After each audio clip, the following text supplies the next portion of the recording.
आप देख रहे हैं एजेंडा। एजेंडा में हम बातचीत कर रहे हैं जो भारत की अर्थव्यवस्था है और जिस तरीके से आज आनंद शर्मा जी ने कहा है कि अगर 500 टन सोना अगर हम गिरवी रख दें तो देश की स्थिति बेहतर हो सकती है। यानी एक बार फिर 1991 की याद होने लगी और सवाल फिर ये खड़ा होने लगा है कि जब देश की अर्थव्यवस्था क्या वाकई में बहुत हालत खराब है, क्या वाकई में अर्थव्यवस्था आईसीयू में भर्ती हो गई है, ये सवाल है। और इस मसले में चर्चा करने के लिए हमारे पास इस वक्त देश के 4 बेहतरीन अर्थव्यवस्था को जानने वाले लोग हैं।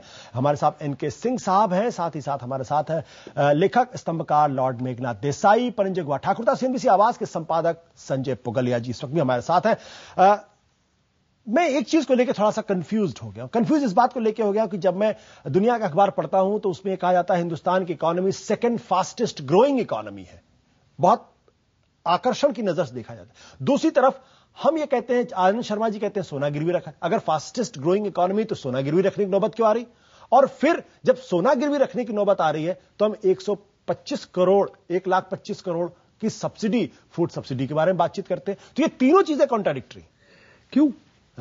हमारा देश ही ऐसे कॉन्ट्राडिक्टरी है आशुतोष जी। पूरा विश्व में हर 3 कंप्यूटर सॉफ्टवेयर इंजीनियर में एक भारतीय है और हर 3 व्यक्ति में जो एक व्यक्ति जो गरीब है, जो जिसके पास खाना नहीं मिलता, वो भी भारतीय है, वो अनपढ़ है। देखिए, आप कह रहे हैं ये फूड सब्सिडी, बात थोड़ी देर पहले जो एनके सिंह साहब कहा, आपका कितना और ज्यादा खर्चा होगा? 25,000 करोड़, 30,000 करोड़। इस साल तो आधा साल तो चला गया, तो कितना और खर्चा होगा? और सब्सिडी इतना गंद शब्द क्यों आप समझ रहे हैं कि सब्सिडी किसके पास पहुंचे? बार-बार कहा जाए सब्सिडी कम करिए। नहीं, ये तो बार बार ये कौन कह रहे हैं? जिनके लिए ये वित्तीय घाटा एक लक्ष्मण रेखा बना दिया, जो एफआरबीएम बनाया, और समझते हैं कि यही सबसे अच्छा है। असली बात ये नहीं है कि आपका घाटा क्या, आप ठीक तरह से आपका सब्सिडी खर्च कर रहे, वो गरीब के पास पहुंच रहे कि नहीं। आप इसको सब्सिडी कहते हैं। आप कॉर्पोरेट सेक्टर को जब 4.5 लाख करोड़ का टैक्स छूट देते हैं तो वो उसको आप तो सब्सिडी नहीं कहते हैं, वो बोलते हैं आप कंसेशन, वो उसका बिना आपका कॉर्पोरेट सेक्टर चलेगा नहीं। देखिए, आज एक स्थिति में आप पहुंच गए हैं कि चिदम्बरम जी, मनमोहन सिंह जी अपना कमियों को मानने के लिए तैयार नहीं है। आज चिदम्बरम जी कह रहे कि हमारा क्यों ये करंट अकाउंट डेफिसिट बढ़ गया, क्यों रुपया कमजोर हो गया। बहुत कारण है। एक कारण दिखा रहे हैं कि हम आज आयात कर रहे हैं, कोयला आयात कर रहे हैं। कोयला आप क्यों आयात कर रहे हैं? कोलगेट है नहीं, आपने कोयला उत्पादन नहीं कर पाया। हाँ, आप बहुत दुखी है कि आपका लो आयुष जो आयरन ओर, वो जो निर्यात आप नहीं कर पा रहे हैं। क्यों नहीं कर पा रहे हैं? आप 6 साल चुपचाप बैठे थे बेल्लारी आनंदपुर में, आपका आंख के सामने लोग लूट कर गया। आप ही का सरकार कह रहे थे 90% जो खनन चल रहे थे वो गैर कानूनी था, वो आप रोक नहीं पाया। आज आप रो रहे, आज आप बोल रहे सुप्रीम कोर्ट का, आप सुप्रीम कोर्ट के लिए आप उंगली उठा रहे, मीडिया आप सीएजी के ऊपर उंगली उठा रहे, आप सारे लोग, आप प्रणब मुखर्जी के ऊपर उंगली उठा रहे, आप पूरा विश्वव्यापी जो आर्थिक संकट वो करें, इसके लिए आज हमारा हालत है। सबको आप ब्लेम कर रहे हैं, अपनी जिम्मेदारी अपने आप को ब्लेम नहीं कर रहे। बट लॉर्ड मेघनाथ देसाई, आप बीच में कुछ जोड़ना चाहते हैं? मेरा जो सवाल अभी भी अनुत्तरित है कि एक तरफ आपको सोना गिरवी रखने की नौबत आती है, दूसरी तरफ आप जो है फूड सिक्योरिटी बिल के बारे में बात करते हो, तीसरी तरफ जो परंजय गुहा ठाकुरता कहते हैं भाई इस दुनिया, इस इकोनॉमिस्ट, ये जो 4-4.5 लाख करोड़ का जो कंसेशन जो बिजनेस या कॉर्पोरेट वर्ल्ड को दिया जाता है, उसके बारे में बात नहीं होती कि 4.5 लाख करोड़ उधर दे रहे हैं और 1,25,00,000 करोड़ अगर इधर देते तो हाय तौबा मच जाती है और कहते हैं इकोनॉमी गर्त में जा रही है। लॉर्ड मेघनाथ देसाई, एक बात यह है कि ये 4.5 लाख करोड़ की जो कंसेशन फिगर है, उसमें थोड़े बहुत टैक्स ना डालने की है। एक्सपोर्ट पे अगर टैक्स तुम ना डालो तो उसके भी लोग सब्सिडी कहते हैं और कहते हैं ये 4.5 लाख करोड़ में आ गया। तो कुछ प्रॉब्लम्स हैं, मगर बात सही ये है कि सब्सिडी अगर ना देनी हो तो फर्टिलाइजर को ना दो, पानी को ना दो, पावर को ना दो, डीजल, पेट्रोल, किसी को भी सब्सिडी ना दो। मैं इस बात से सहमत हूं जी।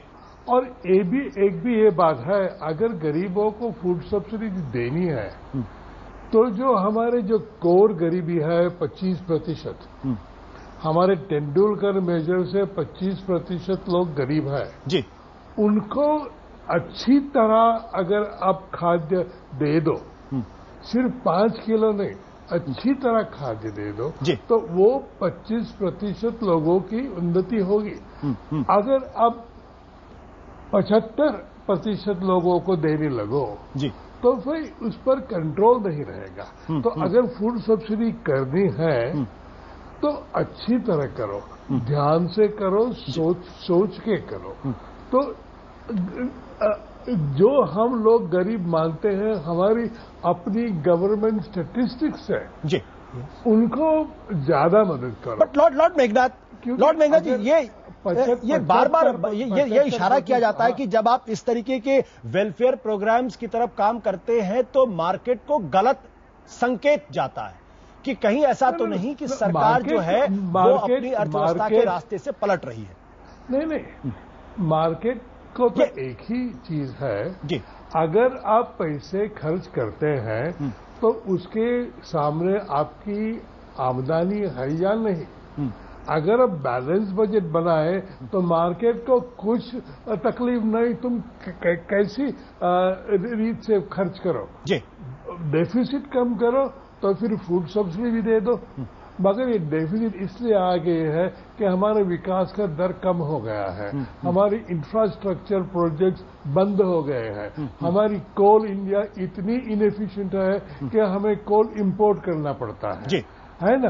ये और हमारी फूड कॉर्पोरेशन ऑफ इंडिया इतनी इनएफिशिएंट है कि 70 करोड़ टन खाद्य रॉटन हो जाते हैं। जी, अच्छा, तो इस बात का अगर सुधार करो, ये जो संस्थाएं हैं इनको अगर आप सुधार करो तो हमारी आयात कम हो जाएगी, कोल की आयात कम हो जाएगी। जी, ये करने की शक्यता है, बिल्कुल। इसमें वेलफेयर स्टेट से कोई लेवा देवा नहीं है ना।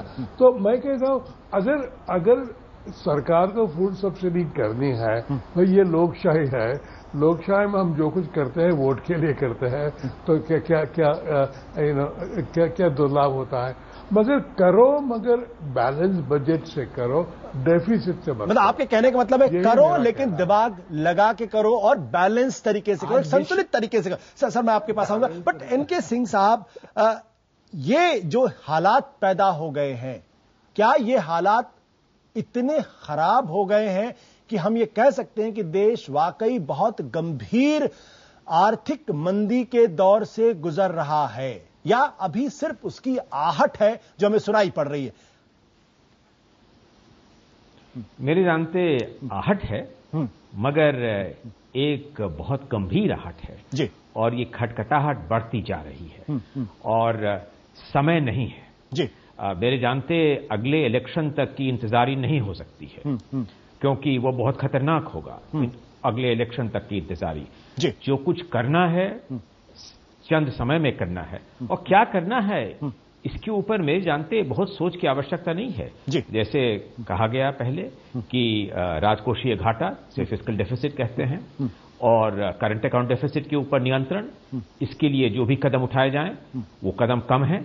राजकोषीय घाटा के ऊपर नियंत्रण लाने के लिए मैं गुहा ठाकुरदास से संपूर्ण रूप से सहमत हूं कि फूड सब्सिडी के बारे में एक बहुत बड़ा प्रचार हो गया है कि इसके कारण हम लोग बहुत करे खतरे के रास्ते पर जा रहे हैं। मैंने तो कल भी कहा था कि फूड सब्सिडी मेरे जानते देना जो भी उसके ऊपर अतिरिक्त वित्तीय खर्चा है वो कोई इतना ज्यादा नहीं है। जी। लेकिन यह आवश्यक है कि साथ साथ सब्सिडीज के ऊपर नियंत्रण, अन्न व्यय जो हो रहे हैं उस व्यय के ऊपर नियंत्रण।